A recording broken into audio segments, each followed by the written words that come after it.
Para você que está ligado no programa Globalizando, seja muito bem-vindo. Este é um programa que, na verdade, é um projeto de extensão do curso de Relações Internacionais da Universidade da Amazônia. É um projeto que já tem 9 anos, nós estamos há 9 anos no ar na Rádio Nama, e durante a pandemia a gente também criou esse espaço, essa live aqui na página oficial do Facebook, Programa Globalizando, para falar de temas internacionais e suas interfaces locais e regionais, sempre um tema diferente a cada sábado, e é sempre bom saber que você está sempre conosco, podendo interagir. Eu sou o professor Mário Tito Almeida, e eu gostaria logo de começar dizendo que cada programa tem um tema diferente, a gente não podia ficar de fora do tema de hoje. Nós vamos falar de um tema super importante, do combate à violência contra a mulher, e a gente vai conversar, e daqui a pouco eu vou apresentar a nossa convidada. Antes, deixa eu só apresentar aqueles que fazem parte da equipe de apresentação do programa Globalizando. Deixa eu começar com a acadêmica do 4º semestre,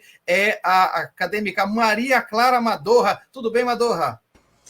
Tudo bem, professor Mário Tito, boa tarde a professora Flávia, boa tarde a nossa equipe, e uma boa tarde super especial a todos os nossos ouvintes, a todos que nos acompanham. É um prazer imenso estar aqui mais esse sábado com vocês, principalmente para discutir um tema tão urgente, tão pertinente, tão próximo. E eu gostaria de lembrar vocês de não esquecer de seguir e acompanhar a gente pelo Instagram, @Programa Globalizando. Legal, Maria Clara. Eu quero também dar as boas-vindas à acadêmica do 8º semestre, agora, de Relações Internacionais da Universidade de Lisboa. Saudade, Emi Vilas Boas. Seja bem-vinda. Muito, professor. Muito obrigada. Sejam muito bem-vindos a mais uma live do nosso programa. Seja muito bem-vinda, professora Flávia, minhas amigas de transmissão. Queria lembrar vocês também de seguir a gente no Twitter, e se tiver alguma dúvida, é só perguntar lá. @pglobalizando.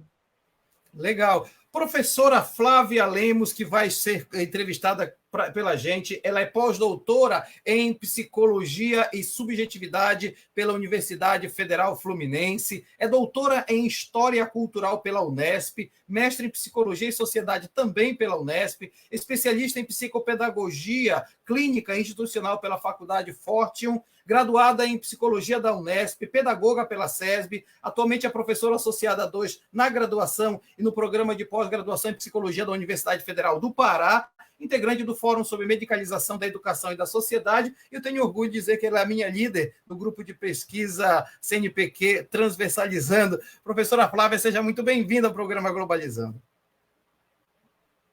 Muito obrigada, professor Mário Tito. É uma imensa alegria e me sinto honrada sempre de estar aqui no programa Globalizando com você, com a sua equipe de estudantes, com todo o pessoal que trabalha na transmissão, na organização anterior, É todo um trabalho anterior, eu vejo a equipe se mobilizando, então quero saudar toda a equipe, parabenizar a iniciativa desse programa de extensão, dizer da importância dele e agradecer por ser convidada mais uma vez a todas as pessoas que estão nos assistindo, acompanhando o programa. E um tema super relevante, né? Um tema que fala do combate à violência contra a mulher, inclusive mais do que só contra ações, mas de toda uma mentalidade, né, Flávia? Uma mentalidade, se criou uma estrutura de normalização, de aceitação de que a mulher seja violentada, e o dia de hoje é para combater não só as ações, mas também esse pensamento arraigado, né? É verdade. É fundamental termos várias frentes de atuação em conjunto, promovendo a intersetorialidade das políticas públicas e a integralidade das políticas públicas, São princípios fundamentais para o cuidado, para as práticas de cuidado. E aí, então, na situação, nesse acontecimento tão triste, nefasto, que é a violência contra a mulher, é importante que a gente atue em vários frentes. E você disse bem, há uma série de preconceitos e discriminações negativas que são perpetuados por décadas, até mesmo séculos, a partir de ideários de mulher que naturalizam a violência de gênero, que naturalizam o sexismo, a misoginia, o patriarcado, infelizmente. E nós temos que lutar, então, também no campo da educação, por isso esse programa, com essa pauta, é fundamental, né? A gente está falando de educação em saúde, a gente está falando de uma educação que não é só informação, que é desnaturalização desse tipo de banalização, desse tipo de preconceito, que infelizmente ainda no processo de dominação e opressão, que estão aí na base da prática de violência contra as mulheres, né? As práticas. Legal, olha só, e eu quero logo apresentar a nossa terceira apresentadora, que é a Giovana Lima, falava que ela é acadêmica do 8º semestre, agora mestranda em Relações Internacionais. Giovana, seja bem-vinda e já apresente a primeira pergunta à professora Flávia, né? Muito obrigada, professor, é um prazer estar aqui com esse tema que é tão importante, né? Então, a gente tem muito o que discutir aqui, é muito bom a gente ter um espaço para estar falando sobre isso. Então, se você tem uma pergunta durante o programa, você pode mandar para o nosso Facebook, Programa Globalizando, como fez o Arthur Pantoja, que mandou pelo nosso Facebook a seguinte pergunta, professora. Quais os locais de amparo e quais os números nós podemos contactar em Belém no caso de agressão a mulheres? Bom, um dos locais mais importantes, eu penso que, em primeiro lugar, é a Delegacia de Atendimento à Mulher. E um segundo é o CREAS, que é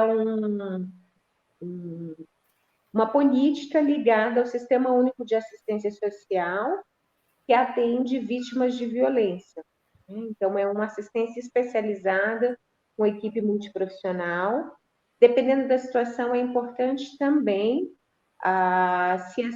se essa mulher for atendida pela equipe de saúde em um pronto-socorro, há um protocolo a ser seguido e preenchido, né?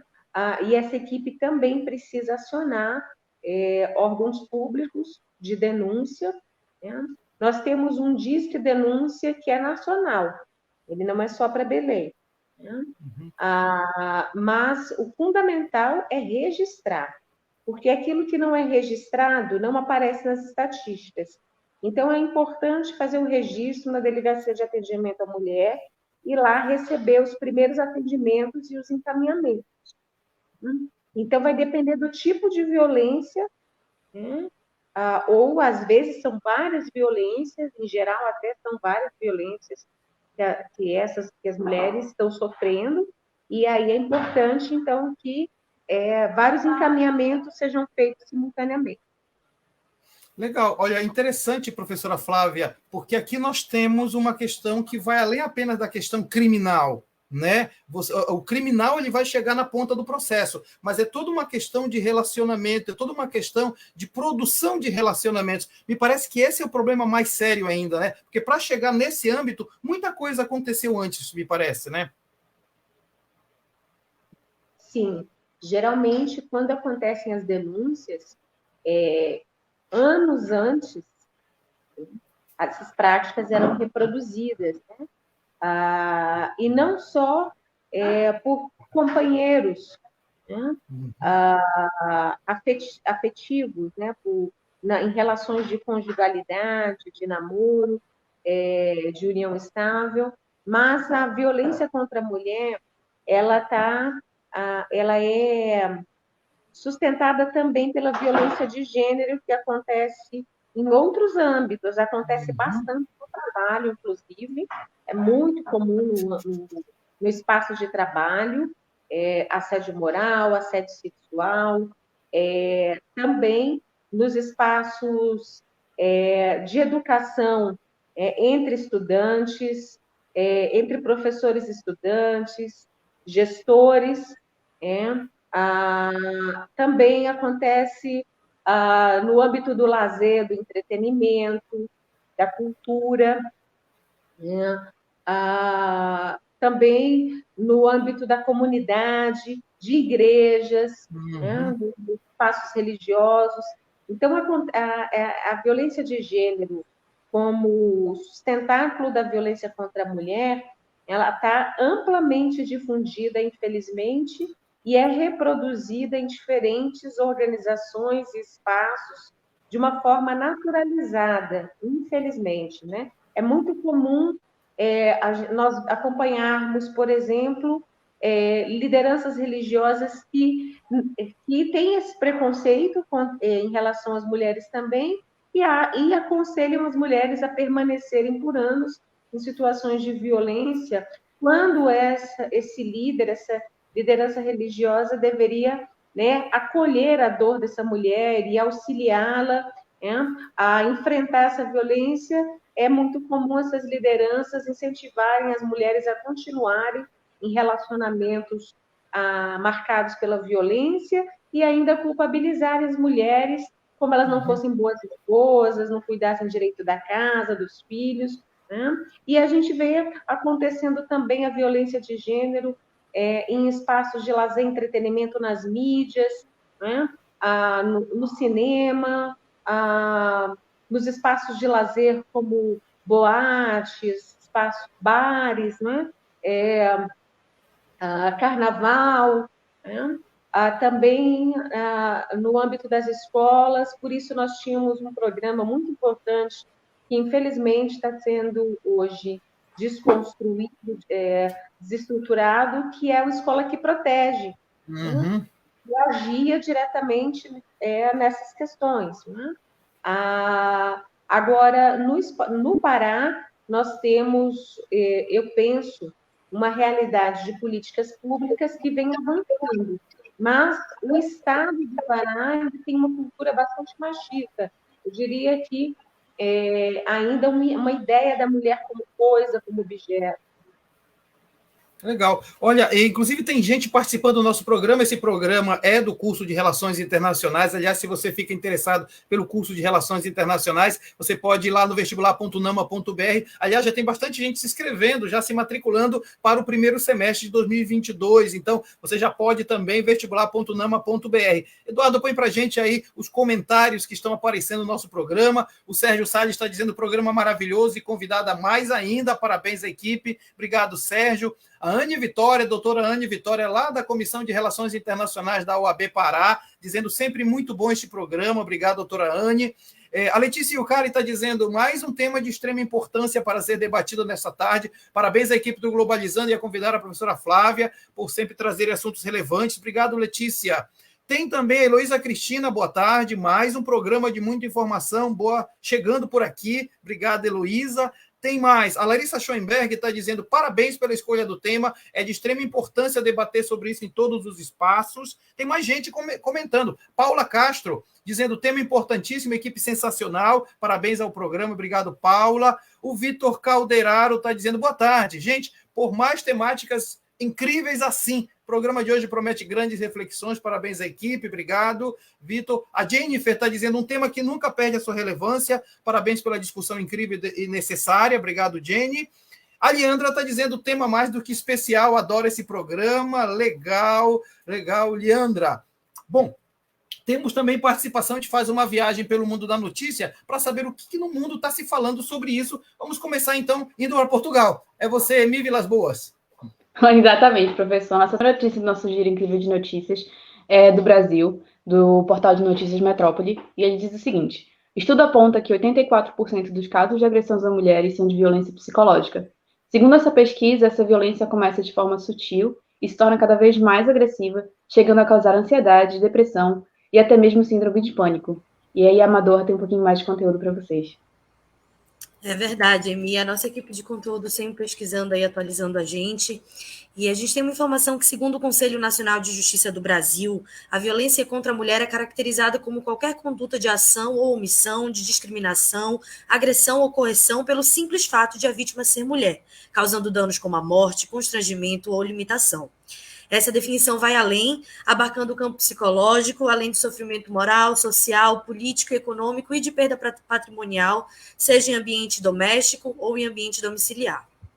Professora Flávia, seja o que a Emi falou, quanto a Amadorra comentou agora, a violência psicológica ela é mais silenciosa, me parece, né? Porque às vezes ela não é reconhecida como tal e é aquela que traz mais danos. Eu queria que a senhora comentasse um pouco isso. É verdade. E é mais difícil fazer a denúncia porque as provas, né, ficam muito no plano das falas da vítima, e as falas das mulheres, em geral, são desqualificadas, desautorizadas, né? Às vezes por quem deveria proteger, inclusive, essas mulheres. Também acontece de mulheres não perceberem que estão sofrendo violência psicológica, né? Porque o âmbito da manipulação pode ser tão intenso e, ao mesmo tempo, sutil, né? Que se a mulher, por exemplo, não tiver acesso a uma compreensão, uma interpretação mais complexa da existência das relações e um suporte psicossocial, né? Ou de um campo também sociocomunitário mais crítico, como a teologia da libertação, né? Se ela não participa de movimentos em que ela pode receber esse suporte e ter um espaço mediador de conscientização do que se passa com ela, ela naturaliza e ela não percebe, né? E é muito comum, por isso, ter um índice de transtornos mentais, de depressão altíssimo de mulheres que são medicadas com psicotrópicos, né?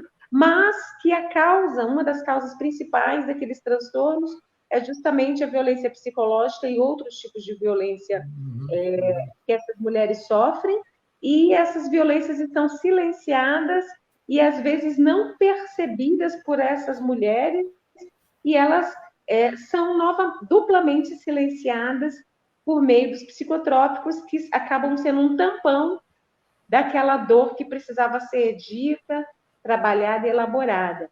A violência psicológica, ela ocorre por meio de falas recorrentes de desqualificação das mulheres, né? Por exemplo, a respeito das tarefas domésticas. Você não sabe organizar, né? Você não sabe limpar direito. Essa comida está horrível, né? Essa comida está horrível, tá péssima, você não presta nem para fazer uma comida. Também acontece a violência psicológica como ameaças e manipulações. Olha, se você continuar estudando, ou for estudar, ou for trabalhar, eu vou te deixar. Depois não sabe por que perdeu o marido, né? Estava querendo trabalhar, estava querendo estudar. Como você está feia, acabada, está engordando. Você não sabe fazer bem o seu trabalho, você não é boa profissional. São falas recorrentes, né? Você não é uma boa mãe. Quando os filhos têm problemas, sempre é a mãe, a mulher que é acusada de a culpa é sua, você não cuidou, você não educou, né? Então, são falas, e não só na família, estou citando algumas da família, né? Mas também essa violência psicológica acontece no trabalho, com pressões que são desmedidas em cima das mulheres, incompreensões em relação aos outros trabalhos que as mulheres têm, porque as mulheres têm várias jornadas de trabalho, e elas acabam perdendo postos de trabalho, perdendo oportunidades de promoção, ou sendo coagidas no trabalho com manipulações psicológicas, em função delas terem também família, ou delas terem princípios que elas não negociam eticamente, em função também delas, de repente, não terem uma produção mais alta, porque elas estão em várias jornadas, mas às vezes tem colegas de trabalho, às vezes não, é recorrente colegas de trabalho que não compreendem essas outras dimensões, né? E aí as mulheres ficam sendo apresentadas como incompetentes,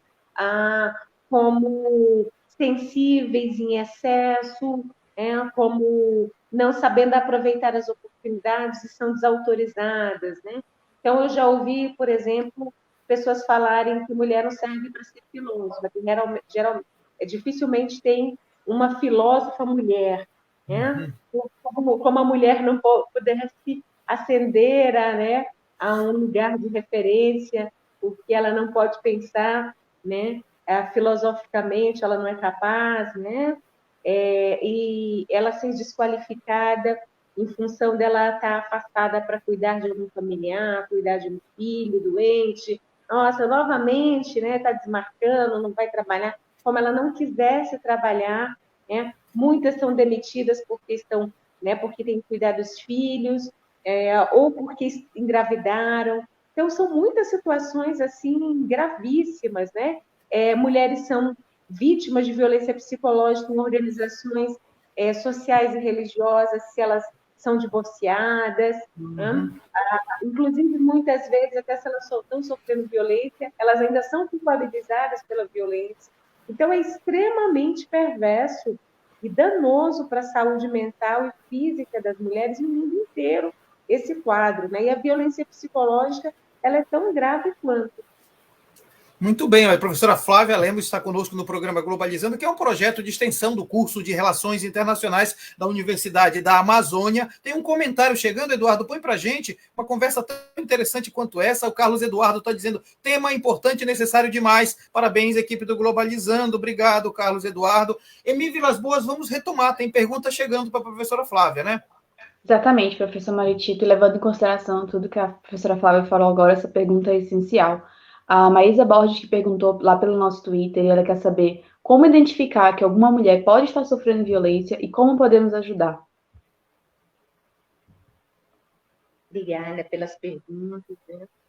E pelos comentários também. Muito bom saber que as pessoas estão participando, estão interessadas nesse tema, porque eu penso que o programa ele tem efeitos, ressonâncias, né? Para além do público, que ele pode ser ter um efeito multiplicador, né? De quem está assistindo, em termos de educação popular em saúde, de participação social e cidadania, né? Para identificar, né? É muito comum denúncias acontecerem por integrantes da própria família ou por vizinhos, né? Colegas, amigos próximos, né? E aí essas denúncias elas podem ser tanto a um disque denúncia, mas elas também podem acontecer por uma representação no Ministério Público. Se a mulher é criança e adolescente, a notificação é no Conselho Tutelar, né? Qualquer membro da sociedade pode também acionar a Delegacia da Mulher, né? Acionar os órgãos protetores, então, e os órgãos de denúncia e notificação, né? Para identificar, por exemplo, vocês estão vendo recorrentemente essas mulheres com hematomas? Vocês ouvem gritos com ameaças? Vocês veem que essas mulheres estão trancadas dentro de casa? Pode estar caracterizando cárcere privado, né? Vocês acompanham ouvem falas, né, de ameaças, gritos de pedido de socorro, né? Já presenciaram também, né, brigas em que acontece muita desqualificação, em que vocês acompanharam ameaças, né? Então, é muito comum os vizinhos ouvirem, né?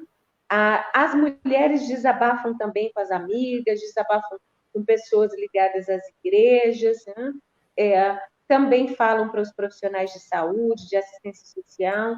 Então, nós temos, pelo nosso código de ética da nossa profissão, obrigação legal, né, de denunciar quando nós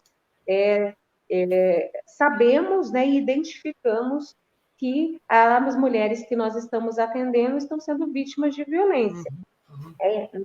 Essa não é uma situação que o sigilo profissional vai ser mantido. Nós temos protocolos e resoluções éticas, artigos nos nossos códigos de ética, e também a nossa Constituição Federal, a Lei Maria da Penha, que nos ampara e nos orienta a denunciar, né? Mas são diversas as possibilidades de identificação, né? Não só da violência física, porque vocês vão perceber o movimento dessa mulher que ela vai estar se fechando, né? Ela vai estar numa situação de apagamento, de invisibilidade, né?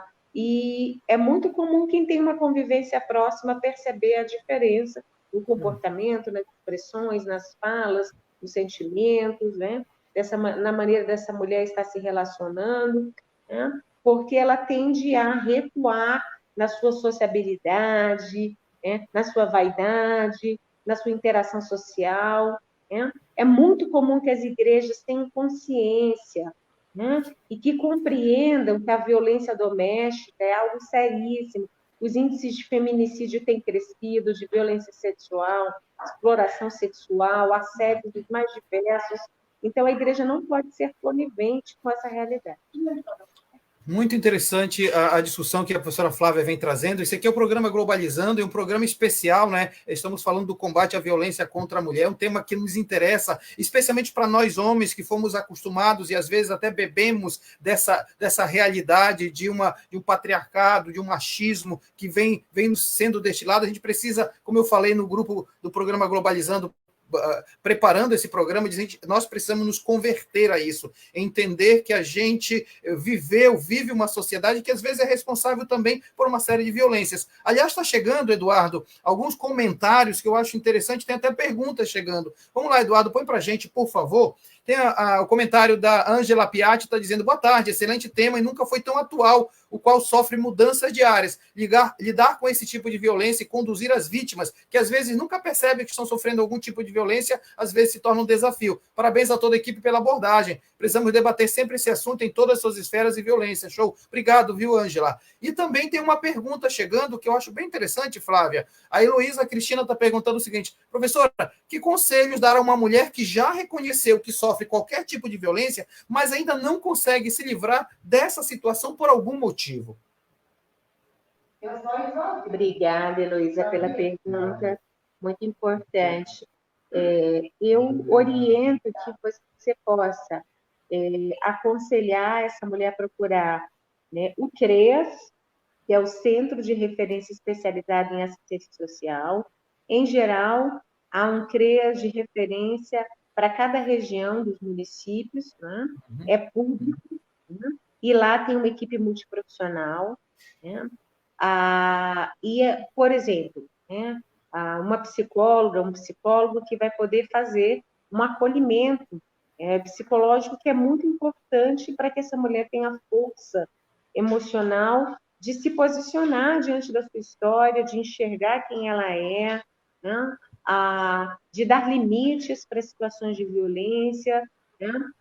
Também profissionais do direito, da assistência social, que vão poder fazer assessoria jurídica, vão poder informar essa mulher sobre os seus direitos sociais, seus benefícios, né? Então, eu aconselho que você peça para procurar o CREAS. Muito interessante. E eu queria logo chamar para a Madorra. A Madorra está também com notícias internacionais que falam um pouco desse tema, né, Madorra? É verdade, professor. A gente tem mais uma notícia, mas antes eu queria falar só em relação a tudo isso que a gente está conversando, que nós, né, eu, no caso, como internacionalista, como mulher, dentro do nosso curso, a gente estuda a necessidade da atuação da sociedade civil. Então, nós, seja no momento de denunciar uma página numa rede social, de expor alguma situação para que isso possa chegar em terceiros e quartos e somando, é imprescindível, só dando uma força aí nessa fala incrível da professora doutora Flávia, na verdade. Mas, então, nós temos mais uma notícia, e essa notícia agora vem do jornal Aram, do Egito, e diz que durante o seu discurso à Comissão das Nações Unidas para os Direitos Humanos, a presidente do Conselho das Mulheres do Egito, Maya Morsi, detalhou o progresso feito pelo país na implementação da Convenção sobre a eliminação de todas as formas de discriminação contra as mulheres, mostrando que a participação das mulheres na política e na diplomacia aumentou. É muito interessante a gente ver essas notícias sobre as nossas conquistas e as perspectivas de futuro que nós temos, mas também sem nunca deixar de lembrar das mulheres que vieram antes de nós e conquistaram o que nós temos hoje e que nós vamos continuar lutando para conquistar também. E foi no dia 25 de novembro de 1960 que 3 irmãs dominicanas, conhecidas como Las Mariposas, foram brutalmente assassinadas por serem opositoras à ditadura de Rafael Trujillo no país. Como homenagem à bravura dessas irmãs, em 1999, a Assembleia Geral das Nações Unidas instituiu que o dia 25 de novembro passaria a ser o Dia Internacional da eliminação da violência contra a mulher. Professora Flávia, essa é uma informação interessante. A gente, quando estava produzindo o programa, lembrou dessa data do dia 25 e disse, precisamos fazer um programa sobre isso. Então, nasce de um evento que não deveria ter existido. Ou seja, nós nem deveríamos estar falando em combate à violência contra a mulher, mas vivemos numa sociedade cuja violência tem aumentado, né? Como refletir sobre isso para evitar que haja cada vez mais esses motivos de ter que discutir esse assunto? Eu penso que a educação é fundamental. O dispositivo de educação, a prática de cuidado pela educação, para mim, um dos mecanismos principais para enfrentar e transformar. Né? Porque pela educação, por exemplo, de gênero, de direitos sexuais e reprodutivos, uma educação que atue a partir da emancipação, do desenvolvimento da atitude crítica, da promoção da cidadania, né? São formas de educação, modos de produzir a política de educação formal e informal, né? Com um atravessamento transversal, né? Os temas transversais, eles são importantes para todo o processo educativo, né? Todo o processo educativo que vise a inclusão, né? E que seja educação para todas as pessoas. É importante que a educação atue com os temas transversais. E a violência de gênero, a temática de gênero, de orientação sexual, né? A temática de ética e cidadania, são temáticas que devem ser tratadas em todas as atividades curriculares na educação formal, em todos os níveis de ensino. E, infelizmente, nós temos um retrocesso mundial impedindo as escolas, as universidades, tentando impedir de abordar a temática de gênero, de orientação sexual, de fazer das escolas fazerem uma discussão sobre direitos sexuais e reprodutivos, das escolas poderem falar abertamente das questões de produção de liberdade, de ética e cidadania, como tudo isso fosse uma destruição da família, como isso fosse algum tipo de incitação, né, a uma erotização precoce, né? Então, há uma confusão muito grande da sociedade, a partir de fake news, de manipulações, né, de determinados grupos que ganham quando submetem as mulheres. Se a gente for pensar, por exemplo, grande parte da participação religiosa no mundo inteiro é de mulheres. Então, digamos que mulheres são fiéis e clientes. Vejam, eu não estou dizendo que as religiões não são importantes e que as religiões não tenham um papel também de conscientização, de cuidado. Quando eu estou falando de submissão e de clientes, é de um processo que acontece no capitalismo de empresariamento da fé.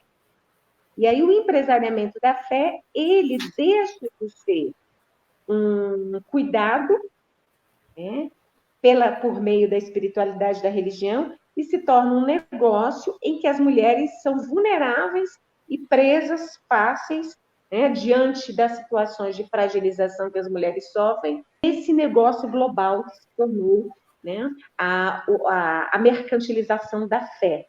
Né? Nesse aspecto, então, quando as mulheres estão submetidas a opressões de gênero justificadas e naturalizadas espiritualmente por lideranças que estão mais comprometidas em mantê-las nessa condição e extrair também delas, né, benefícios para a capitalização desses empreendimentos, aí nós temos um problema gravíssimo. Então, nós precisamos lutar para que as comunidades religiosas, né, primeiro que elas sejam, de fato, espaço de cidadania. Né? Então, é importante que a gente eduque as lideranças religiosas nessa perspectiva de emancipação. Então, por exemplo, falando da teologia da libertação, hoje nós temos também no Brasil, por exemplo, evangélicas que lutam pela equidade de gênero nas igrejas, espíritas, mulheres católicas que participam de grupos, né, que são grupos feministas que lutam pela inclusão, né, da teologia feminista como parte dos cuidados, né, nas comunidades religiosas. E a gente hoje já tem várias lideranças, né, tanto mulheres como homens, lideranças ligadas ao público LGBTQI+, também, que vem trabalhando com essa perspectiva da teologia feminista, que vem trabalhando com esse âmbito da educação e cidadania, mas, infelizmente, é um número pequeno, muito pequeno, diante da proporção dessas comunidades. Eu estou dizendo no mundo inteiro, porque a gente vê isso também em outros países, no Oriente, das opressões que as mulheres sofrem, as iniquidades. Então, esse espaço informal de educação, ele precisa abordar as questões de gênero, né? E também ser conscientizado, educado no currículo de teologia, no currículo de formação continuada dessas lideranças. É preciso algum tipo de regulação do Estado, e os movimentos sociais podem reivindicar e exigir que o Estado faça uma regulação, né, em termos de impedir práticas de intolerância contra as mulheres, de submissão de gênero e violência de gênero nas comunidades religiosas. Eu participo de um grupo de movimentos sociais de mulheres cristãs de todo o país, em que constantemente nós estamos acompanhando as notícias no país inteiro, né, e dando suporte para mulheres que sofrem violência ligada a comunidades religiosas, e nós temos lutado para que seja apresentado um projeto de lei no Congresso Nacional que faça essa regulação das comunidades religiosas, impedindo-as de reproduzirem violências e também, né, criando uma política pública em que essas organizações tenham uma responsabilidade em relação à vida das mulheres que estão sendo cuidadas nesses lugares, não é? Eu também penso que quando a gente responsabiliza as comunidades religiosas em relação aos impostos, né, nós podemos também ter um tipo de ação que ela tem um efeito indireto nesses temas de cidadania, né? Porque a falta de regulação também nesse âmbito dos impostos acaba facilitando a proliferação da fé como negócio. Né? Mas eu não quero falar só de organizações religiosas, eu também quero lembrar que há movimentos importantes ligados à fé, às espiritualidades, né? Nós temos a teologia da libertação, como eu falei, há também trabalhos em terreiros que eu sei que há uma conscientização de educação e saúde, há também protestantes, né? Grupos hoje pentecostais que vêm tentando se articular nos movimentos sociais, mas o que eu quis dizer é que ainda é pequeno face à proporção, né, do que vem sendo feito com as mulheres no âmbito das organizações religiosas no mundo inteiro. Outra questão é também o crescimento dos conservadorismos impedindo, né, que as instituições educativas possam trabalhar com ensinos transversais, e esses movimentos têm feito pressões no legislativo, no executivo, no judiciário, né, tentando desmontar o sistema de garantia de direitos das mulheres, né, e também impedindo uma educação com essas temáticas de prevenção à violência. Muito bom. Olha, professora Flávia, uma aula profundamente interessante, tem muitos comentários mesmo, a gente tem que tentar correr um pouquinho por causa do tempo, mas, de fato, muito interessante. Cada fala sua aqui geraria um outro programa, inclusive essa discussão da questão religiosa que perpassa exatamente uma construção de um machismo, de uma naturalização da submissão feminina, muito interessante. Isso já está agendado para um próximo programa, com certeza. Vamos tentar correr um pouquinho aqui, porque tem comentários e perguntas bem pertinentes para a gente ver se dá conta dos nossa participação. Vamos dar prioridade para a participação dos nossos seguidores aqui na página oficial do Facebook. Eduardo, põe para a gente, por favor, alguns comentários. A gente vai fazer assim, Eduardo, põe assim para a gente logo ir comentando. A Kate Oliveira está dizendo, tema super necessário, parabéns à equipe do Globalizando por trazer temáticas tão importantes como essa e convidados incríveis, obrigado, Kate. temos também da Suelen, né? Eu vou deixar essa pergunta para a professora Flávia já se preparar, daqui a pouco ela responder. Como os profissionais de saúde podem ajudar na identificação dos casos de violência contra a mulher? A Suelen dá boa tarde, parabéns pelo tema excelente, obrigado, Suelen. Tem também mais participação da Cauene Biapina, dizendo o seguinte: professora Flávia, como a omissão da atual primeira-dama do Brasil nessa questão pode impactar na luta e combate à violência contra as mulheres? Parabéns pelo programa, equipe sensacional, convidada mais ainda. Tem mais alguma coisa, Eduardo? Carlos Eduardo, por quê? Professora, de que maneira podemos auxiliar a desconstrução desse machismo enraizado em pessoas mais velhas? Então, nós temos 3 perguntas, Flávia, para a gente tentar responder de maneira bem breve. Uma é a questão que foi falada da questão da violência contra a mulher. Como é que a gente identifica isso? Isso você já respondeu um pouco antes, né? Mas a Cauene está perguntando sobre a questão da primeira-dama e o Carlos Eduardo está perguntando como auxiliar na desconstrução do machismo das pessoas mais velhas, né? Muito obrigada pelas perguntas. Os profissionais de saúde, por exemplo, que atuam em hospitais, hoje tem um protocolo, né, com vários itens, perguntas, né, e por meio desse protocolo é possível identificar e encaminhar denúncias. Né? Toda política de saúde, ela precisa ter um cuidado humanizado, né? Ela precisa ser pautada no diálogo, e aí, por isso, a gente vem também falando da formação humanizada e humanizadora, né? Dos profissionais, das profissionais de saúde, né? Tentando transformar o currículo de formação dessas profissionais, para que elas possam compreender a saúde também como qualidade de vida, como bem-estar, né? As dimensões de complexidade da saúde e compreender que a violência é uma questão gravíssima de saúde pública no mundo inteiro, né? Porque a profissional não entende os determinantes sociais e econômicos da saúde. Então, é muito importante a gente também entender a dimensão da equidade, né, na produção da saúde por meio da análise de conjuntura das situações de violência como determinante social e econômico do adoecimento e sofrimento psíquico.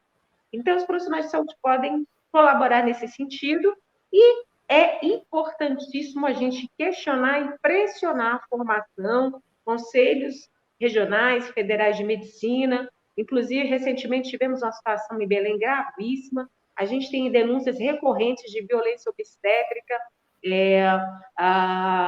cometidas por profissionais de saúde contra mulheres, né? E hoje, então, os movimentos feministas têm uma importância muito significativa na pressão de todos os órgãos da sociedade, inclusive da formação em saúde. Né? Em relação à questão da primeira-dama, eu acho o seguinte, eu acho que culpar a primeira-dama é também violentar mais uma mulher que está submetida a um sistema patriarcal, que está submetida a uma instituição religiosa naquele esquema que eu falei, de empreendimento da fé. Portanto, uma mulher tão vulnerável que vem de uma comunidade extremamente pobre, né, aos arredores da capital federal, né, e do entorno, né? Do entorno, e que é silenciada, porque nós não a vemos participando publicamente com frequência. Então, isso demonstra o silenciamento político que ela sofre e também ligada ao âmbito da família, né? Porque praticamente ela não aparece nem nas festas, né? Então, é algo assim que no mínimo, a gente, né, chama a atenção. Então, eu não acho que culpar a primeira-dama auxiliaria, é importante a gente compreender que entre mulheres precisa haver solidariedade. Isso não quer dizer que a gente vai justificar a omissão da primeira-dama em relação à sua própria condição e à condição de outras mulheres. Mas é preciso compreender também, né, o lugar que ela está ocupando de também ser uma mulher oprimida, violentada em diferentes instâncias e formas. Então, ela também é uma mulher que precisa de ajuda, e isso é visível. né? Inclusive na pergunta como identificar, né? Essa invisibilidade que ela tem já demonstra que algo estranho está acontecendo. Exato, né? exato. Eu não sei se eu respondi todas. Falta só a das pessoas mais velhas. Como ajudar na superação desse machismo de pessoas mais velhas? Bom, eu acho que o machismo ele não é só das pessoas mais velhas. Quizá fosse, a taxa estaria bem mais positiva se fosse só das mais velhas, né? Uhum. A gente sabe que há tensões nas mudanças geracionais, nas mudanças de valores, né? Essas temáticas de gênero, de sexualidade, de identidade sexual, né? Elas não eram tão presentes no espaço público em termos de visibilidade há algumas décadas atrás. Né? Tudo é muito recente, as lutas das mulheres são muito recentes. Né? Então, o impacto na cultura ele vai sendo aos poucos. Não é fácil romper com opressões seculares, com processos de dominação que vêm há milênios. Né? Mas é possível romper e nós não podemos justificar, banalizar a violência e nem recuar, achar que é um destino, que é impossível de mudar, né? Que é assim mesmo. Não, nós não podemos pensar dessa forma. É importante a gente acreditar na transformação, tanto micropolítica quanto macropolítica.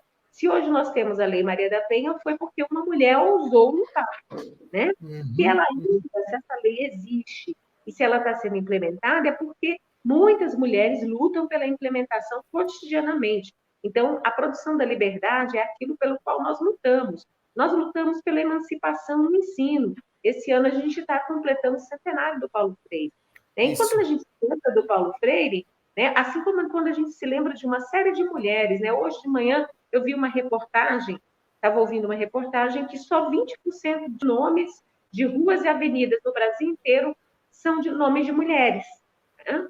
Então, olha como o espaço público, né, apresenta a condição da mulher também, né, no próprio sistema de nomeação, né, das vias públicas. Então, trazer esses debates para o espaço público é uma forma de romper com esses enraizamentos dos preconceitos das pessoas mais velhas.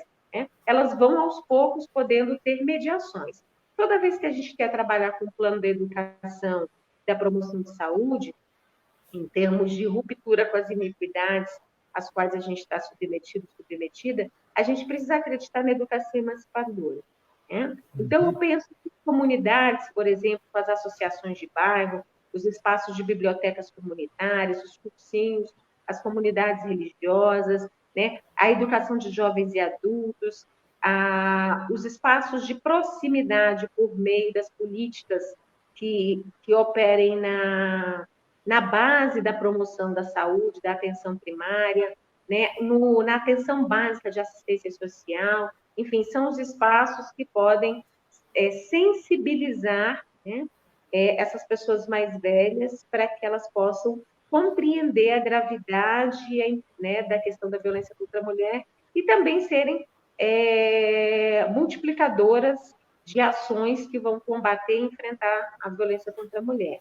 Eu acho que há uma abertura para isso, desde que a gente construa vínculo com essas pessoas e a gente saiba como trabalhar a nossa gramática, porque às vezes a nossa linguagem, a nossa gramática é tão fechada, ela é tão cheia de clichês, que a gente não consegue conversar com essas pessoas, né? A gente, às vezes, também banaliza a sabedoria dessas pessoas, as experiências de vida, e assim, então, a gente impede que elas possam acessar a ruptura dos preconceitos e possam também estarem ao nosso lado na luta contra a violência contra as mulheres.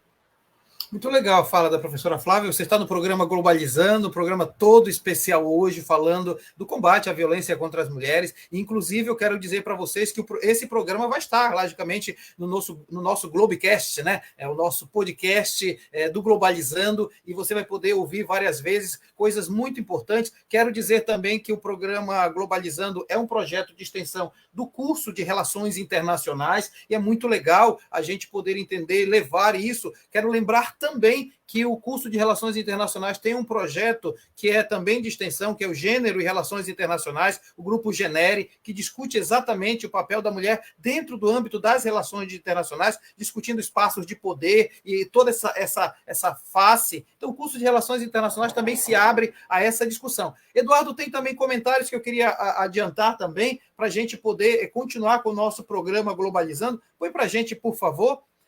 A Cauene está reagindo à sua resposta, Flávia, dizendo verdade. Bom entender por esse lado, pelo lado do silenciamento. Obrigado. Obrigado, Cauene. Essa palavra, então, para Maria Clara Madorra, porque, Flávia, o nosso programa, quando é na rádio, tem uma viagem musical longo, você já foi lá na rádio, então, no meio do programa tem músicas, e a gente, quando veio para cá, para a live, a gente não pôde colocar músicas pelo meio, exatamente porque não tem como a gente ter os direitos autorais. Mas a equipe de playlist deu um jeito, não foi, Maria Clara Madorra? É verdade, professor, é igual mãe, a gente dá jeito em tudo. Mas a gente conseguiu, então, disponibilizar, né, nas nossas plataformas de streaming, para não deixar o programa sem a viagem musical, que é tão importante, a música que está aí para ajudar. Já dizia o poeta, né, sem a arte a vida não vale. Então, a gente disponibiliza no YouTube, no Spotify, no Deezer e nas nossas próprias redes sociais. Playlist essa que, claro, é sempre pensada de acordo com o tempo da nossa live do sábado, nosso programa. Então, vai ter aí uma sequência de países, a nossa playlist com maiores índices de violência contra a mulher. E aí, entre eles, a gente descobriu o México, Panamá, Equador, Suriname, nosso presente Brasil, que está acompanhando a gente em todas as lives, todos os programas. Então, a nossa playlist vai ser divulgada para vocês amanhã. E aguardem para curtir e acompanhar a gente também pelo YouTube e pelo Deezer. Obrigada. Legal, Maria Clara Madorra. Deixa eu ver se eu consigo falar com a Camila Neres, ver se ela volta. Camila, você consegue me ouvir? Você consegue falar com a gente agora? Sim, não sei se ótimo, estamos te ouvindo muito bem.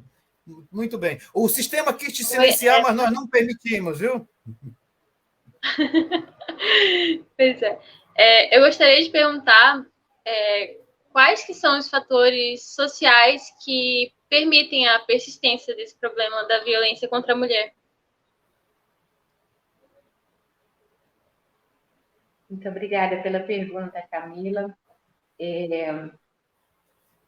São vários fatores sociais. A violência ela é um tipo de sociabilidade. Ela é estruturadora de relações sociais, né? E a violência de gênero é uma categoria também que contribui para a estruturação da violência como sociabilidade, né? A gente fala que o patriarcado, que o racismo são estruturais, né? E então a gente precisa de ações também que transformem estruturas, né, para erradicar essas violências, né? Mas em termos sociais nós temos preconceitos, desde piadas a respeito das mulheres, né?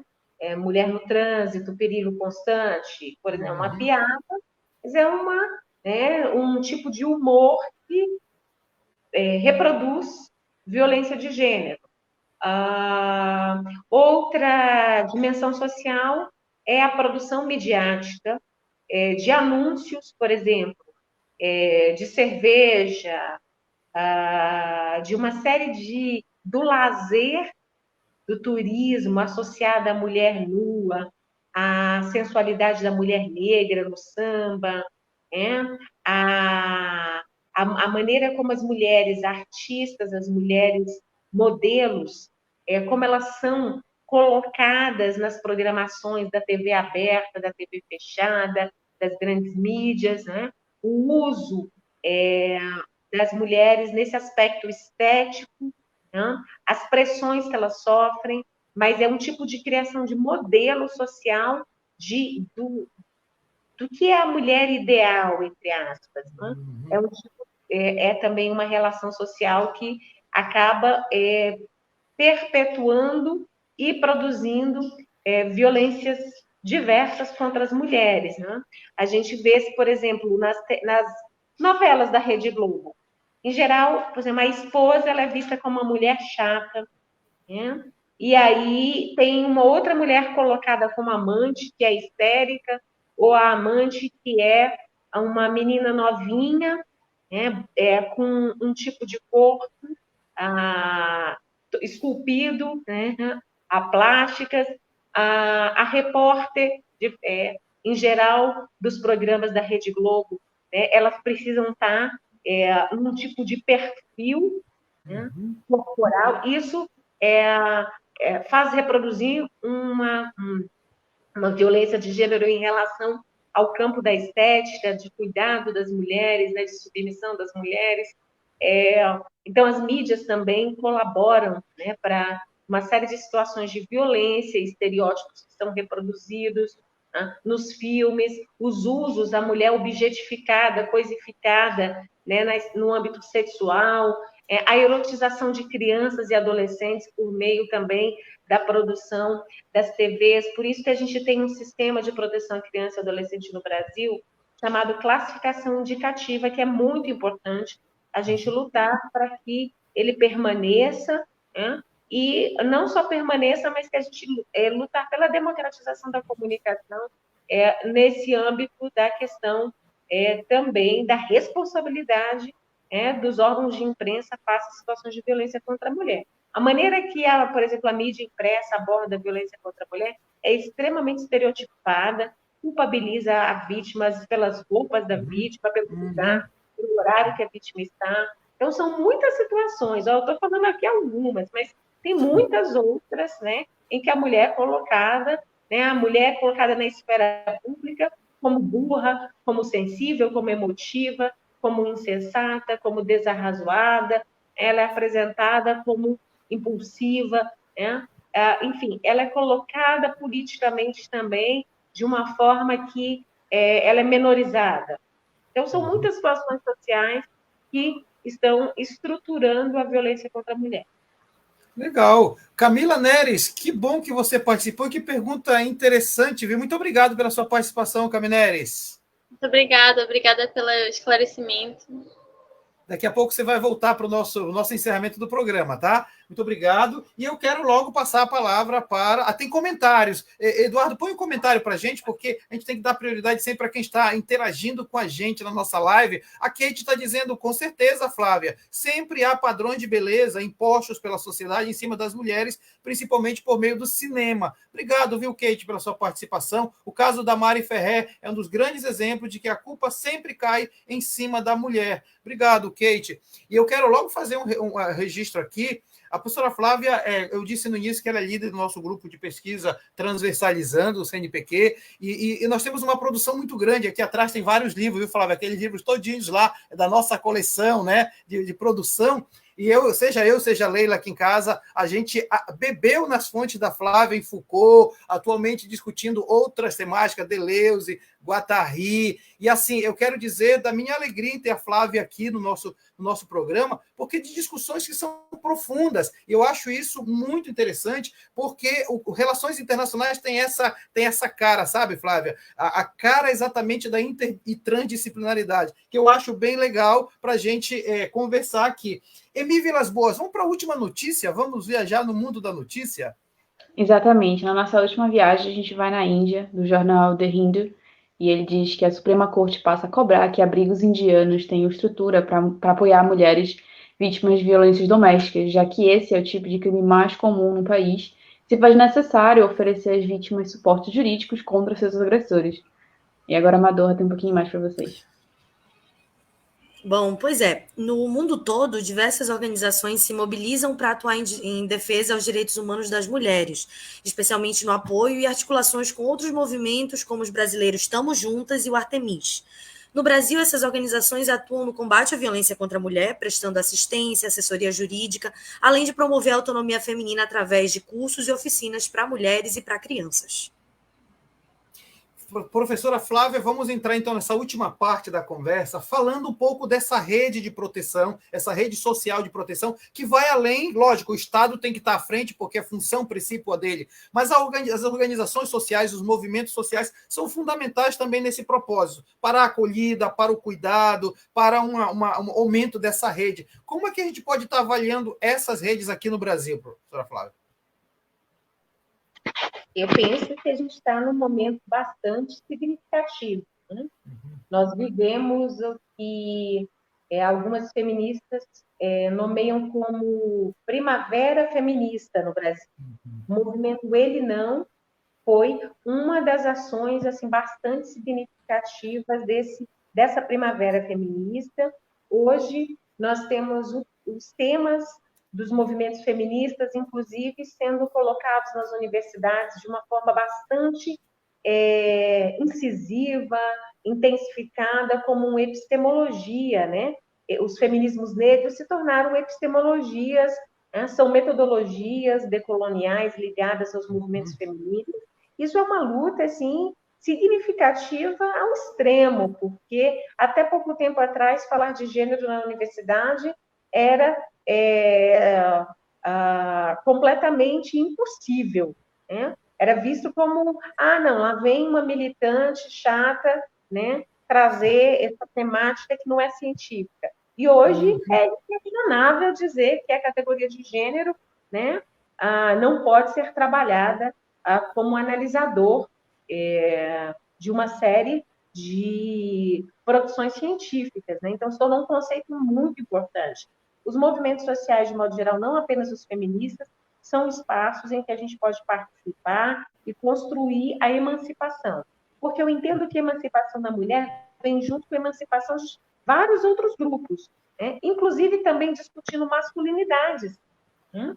Para que a gente possa, porque os homens também sofrem, né, com a violência de gênero, né, e com esse lugar, né, como eu diria, esse lugar cristalizado do que é ser homem, e de ter que encarnar esse tipo, né, de vivência, de experiência que também impede homens, né, de colocarem as suas dores, suas sensibilidades, né, em que eles são convocados a agirem com violência desde criança, quando já recebem bonecos de guerra, carro de guerra, arma, espada. Os brinquedos que os meninos ganham são só brinquedos de guerra. Eles não ganham brinquedos que estimulem a sensibilidade, que sejam mediadores das expressões outras da vida. Então, os homens são convocados o tempo inteiro a esse lugar da brutalidade, ao lugar do impedimento à sensibilidade, ao cuidado. Então, quando a gente fala de violência de gênero, a gente está falando de uma relação social. E é importante ter um trabalho de educação também, então, com os homens, para que eles possam ser nossos aliados na violência contra a mulher, né? Aqueles que compreendem, querem compreender, né? Estão abertos para esse processo educativo de conscientização, é muito importante. E, então, hoje há movimentos sociais que têm participação de homens também, que já têm essa conscientização e estão pensando também a importância da saúde do homem a partir do momento que questionam a violência de gênero, né? Isso é muito importante, né? Porque se a gente não deslocar esse lugar da impotência subjetiva e social, né, de muitos homens que faz parte de um mecanismo da violência, a gente está nadando contra a corrente, não é? E eu penso, então, que os movimentos sociais, eles sempre estão num espaço da base da sociedade, que é um espaço mais instituinte, mais propositivo, e que é desafiador ao institucionalizado, porque o institucionalizado ele tende a cristalizar. Então, é no movimento social que a gente tem a possibilidade de uma dinâmica maior de luta. Deixa eu colocar a Emi, porque eu estou com uma certa curiosidade, né, Emi? Como é que você vê essa discussão aí na Universidade de Lisboa, né? E percebendo um pouco isso que a professora Flávia está falando, Emi? Assim, é claro que Portugal tem números muito menores e significativos em consideração com países como o Brasil, por exemplo, né? A segurança que a gente sente quando a gente anda na rua, quando a gente... Por exemplo, uma coisa que eu faço chegar em casa às 11 da noite, pegar um autocarro, um ônibus, entrar na minha casa e se sentir segura fazendo isso é uma coisa que é completamente impensável no Brasil.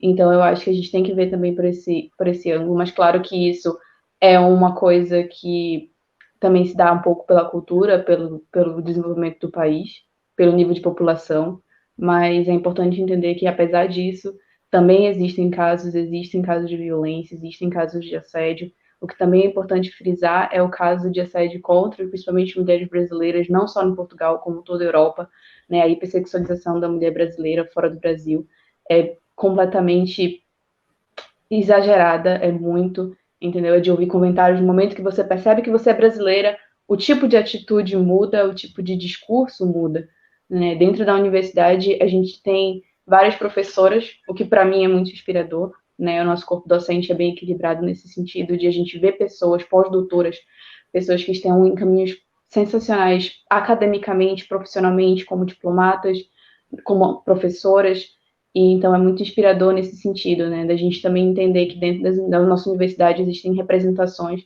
de onde eu posso chegar, do que eu quero fazer, né, então eu acho que nesse sentido a gente tem um apoio um pouco maior do que a gente tem no Brasil, no sentido de ter um pouco mais de liberdade como mulher, como pessoa, do que se tem no Brasil, por muitos motivos, entre eles culturais, mas é claro que, como em todos os países do mundo, a gente também sofre, né, até mesmo por ter uma população idosa muito grande em Portugal, né, a questão do conservadorismo ainda é muito grande, então eu acho que é um trabalho que é feito diariamente por toda a população, né, começa nas escolas quando a gente estuda pequenininho, até os grandes centros universitários, até o fim da vida.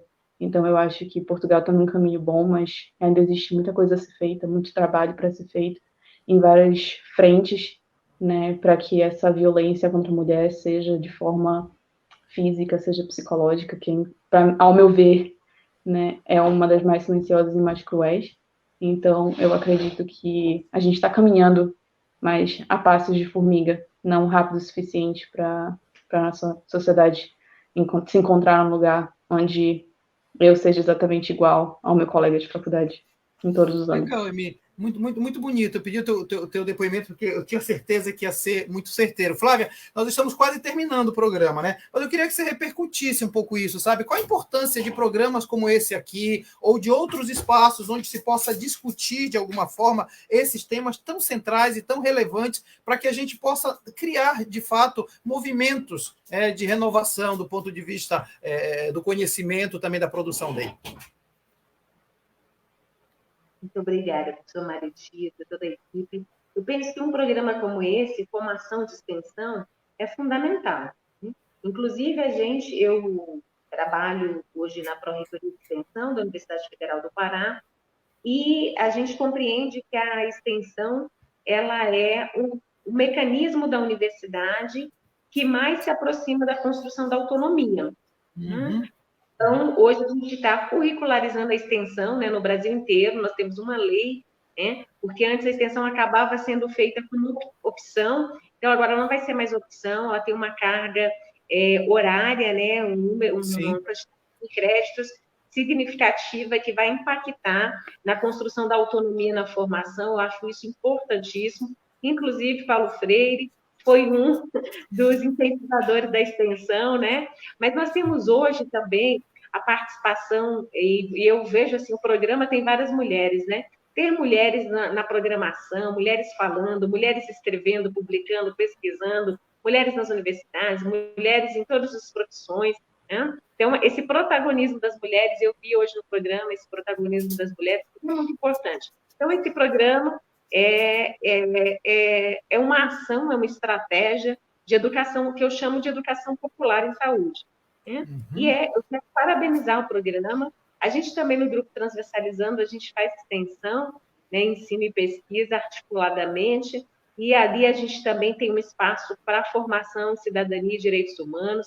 Eu sempre digo que, em primeiro plano, é a dignidade humana como aprendizado, né? E a ética nas relações, os princípios básicos, né, de uma democracia social, numa cultura política, né? E a gente faz isso pela educação, nessa relação com a cidadania, educação e direitos humanos, que é o pilar da extensão, né? Então, eu parabenizo o programa por essa ação, e eu acho que E programas como esse, né, que as mídias ao nosso lado, né, na luta a favor das mulheres e contra a violência, é algo fundamental, né? A ANDI, por exemplo, é uma agência nacional de notícias que faz todo o monitoramento das mídias no Brasil a respeito dos direitos da criança e do adolescente, e ela vai levantando todas as notícias, e aquelas que violam os direitos da criança e do adolescente, ela, ao invés de simplesmente, aqui está uma notícia, né, que não foi bem elaborada, a ANDI faz um trabalho educativo com essas mídias, orientando, olha, abordem esse tema dessa outra forma, com esse outro viés, né, para que ele possa ser propositivo no campo da educação e direitos humanos. Eu penso a mesma coisa em relação à violência contra a mulher como um todo, né, se a gente atuar também, educando também, né, os formadores de opinião, as formadoras de opinião nas mídias, a gente está fazendo esse trabalho. Então, parabenizo você, professor Maritito, toda a Universidade da Amazônia, né, as meninas aqui, todas que estão participando do programa, né, todos os ouvintes, as ouvintes, todos que participaram ativamente aqui, e vocês que no dia a dia estão fazendo esse programa há anos, né, parabéns mesmo para aquelas que ousam fazer extensão e tocar nesses temas polêmicos, mas que são extremamente, né, importantes se a gente quiser construir uma outra sociedade. Muito legal. obrigada. Eu queria colocar os outros comentários, só para a gente estar encerrando o programa agora. Eduardo, põe para a gente, tem 2 comentários que eu achei bem legal. A Kate faz 2 comentários. Primeiro, suas falas foram extremamente cirúrgicas, Flávia, graças ao Genere. Estou cada vez mais me aprofundando em questões de gênero. Ter essa temática debatida no programa está sendo muito importante e necessária para mim. Espero poder te ouvir mais vezes no Globalizando. E a Kate continua dizendo o seguinte: Emi, que fala assertiva. Obrigado, viu, Kate? A Kate é nossa acadêmica de Relações Internacionais, 2º semestre, já estamos fazendo isso. Flávia, eu queria muito te agradecer mais uma vez, o curso de Relações Internacionais quer sempre contar contigo, e eu também me coloco sempre à disposição para essa transversalização de produção de conhecimento. Flávia, muito obrigado, viu? Eu quem agradeço, estamos juntos, né? Contem comigo. E eu quero, sim, estar sempre dialogando com vocês. O professor Maritito sabe que eu analiso há anos documentos internacionais e peço que todas e todos procurem os documentos da ONU Mulheres, da Unifem também, né, da Unicef, da Unesco, da OMS, a respeito das iniquidades de gênero, de como abordar também as questões relacionadas à promoção, defesa e garantia dos direitos das mulheres. Parabéns, professor Maritito, e todo o curso de Relações Internacionais. E a você que está nos acompanhando, muito obrigado. Eu quero também falar do curso de Relações Internacionais. As matrículas estão abertas, vestibular.nama.br. Nós temos conseguido abrir sempre turmas novas, todo ano, todo início de ano a gente tem turmas novas. Isso significa que o curso é muito importante também. Ele não forma só diplomatas, ele forma pesquisadores em relações internacionais que possam trabalhar em psicologia social, que possam trabalhar em ciência política, em economia internacional, e isso é um campo muito amplo. E se você quiser, nós estamos à disposição para lhe ajudar. Tá?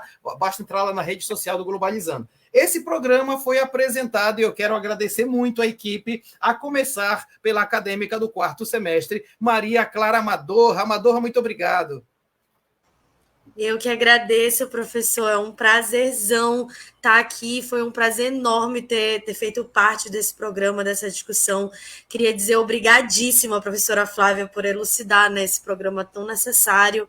E obrigada às meus colegas, às minhas colegas que estão aqui, que dão sempre essa força, que são maravilhosas. E uma obrigada super especial a todos vocês que estão aqui com a gente, que ainda vão assistir essa live, mas que estão sempre nos acompanhando.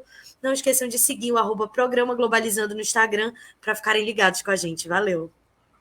Legal, Amadorra. Eu queria agradecer a acadêmica do 8º semestre, Giovana Lima. Muito obrigado, Giovana.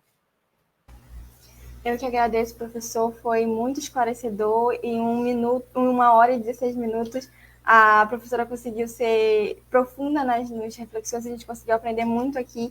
Então, muito obrigada por ter aceito o nosso convite, muito obrigada a Amadorra, a Emi por estar aqui com a gente, por todos vocês que acompanharam, e até a próxima live. É isso. Muito obrigado. E eu quero dizer que é 1h e 15 minutos, a Emi vai ter que transformar isso, porque ela transforma a nossa live no Globecast. Quero te agradecer por isso, Emi. A Emi faz parte da equipe de mídias, mas também por ter participado de maneira tão brilhante aqui no Globalizando, Emi. Eu que agradeço, professor, agradeço, professora Flávia, né, um tema sensacional e a senhora foi brilhante, falas completamente pontuais e extremamente necessárias.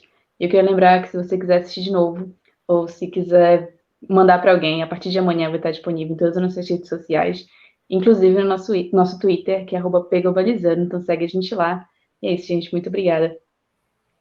Legal, obrigado, viu, Emi? E eu quero agradecer também a equipe que produziu o programa Globalizando. Olha, nós somos quase 40 membros nessa equipe produzindo o programa Globalizando. De manhã, nós tivemos o Globalizando na rádio, né? Falamos dos 40 anos de fonoaudiologia no Brasil, e agora estamos conversando sobre o combate à violência contra as mulheres. E hoje aqui esteve na direção da transmissão. Antes, eu quero agradecer a Camila Neres. Camila Neres, muito obrigado. Você que é acadêmica do segundo semestre de Relações Internacionais. Muito obrigado pela brilhante pergunta, viu, Camila? Obrigada, foi um prazer estar aqui com vocês. Legal. E eu quero agradecer, então, o Eduardo Oliveira. O Eduardo conduziu, dirigiu essa transmissão. No suporte do Eduardo esteve a Lana Borges. Na cronometragem do nosso programa, Heloísa Couto. Nas mídias está ainda a Stephanie Campolungo. E quero dizer para vocês que no próximo programa da rádio, 9 horas da manhã, lá na Rádio UNAM FM, nós vamos falar sobre os desafios do Comex no estado do Pará. A nossa próxima live é daqui a 15 dias e nós vamos falar dos 73 anos da Declaração Universal dos Direitos Humanos. Você não pode perder. Inclusive, né, Mi? Vai ser direto de Portugal. Fala pra gente. Vai ter uma entrevistada de Portugal, né? Exatamente, professor. A gente vai ter uma entrevistada que foi minha professora na matéria de proteção de direitos humanos, a professora Francisca. Sensacional, estou muito ansiosa para vê-la com vocês, conversando sobre tudo. Então vocês não podem perder. Legal, obrigado, Emi. E, olha, o programa Globalizando ficará disponível em todas as plataformas e você pode sempre interagir com a gente nas nossas redes sociais. Galera, até a próxima. Tchau, pessoal.